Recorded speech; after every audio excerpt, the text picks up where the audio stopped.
Good morning sa inyong tanan mga ma'am sir. Samtang maligo ta mga ma'am sir ana. So ato sang brasa na to ang sinilas nga pinaka-original mga ma'am sir. Balag na nga gisi na mga ma'am sir.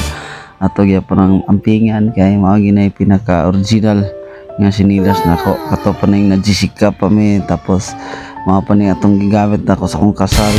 Kay nga naman mga ma'am sir kay wala igi sinilas nga masaygo nako nga kanang mga bag-o mga ma'am sir mo nang gimantilin na lang nako na mga ma'am sir bisag gisi lang na akong sinilas mga ma'am sir at least na masinilas wa ina gina ko nagikaulo mga ma'am sir tungod kay saon man lisod kay mamili og sinilas mga ma'am sir nga di gid masulod sa akong tiil kay sa katong ni palit ko og sinilas sa mga ma'am sir nga bag-o wala nako nagamit kay di masulod sa akong tiil mga ma'am sir mo na nga naginat lang sa taan ni mga ma'am sir balag na nga gisi na itong sinilas basta ang importante nga natay masuot mo nang ato sa nang imbrasan mga ma'am sir para mahalata pod nga hindo ba alagi tahi na nag sinilasa mga ma'am sir ato nga po nang ginaginat God bless tanan love you all.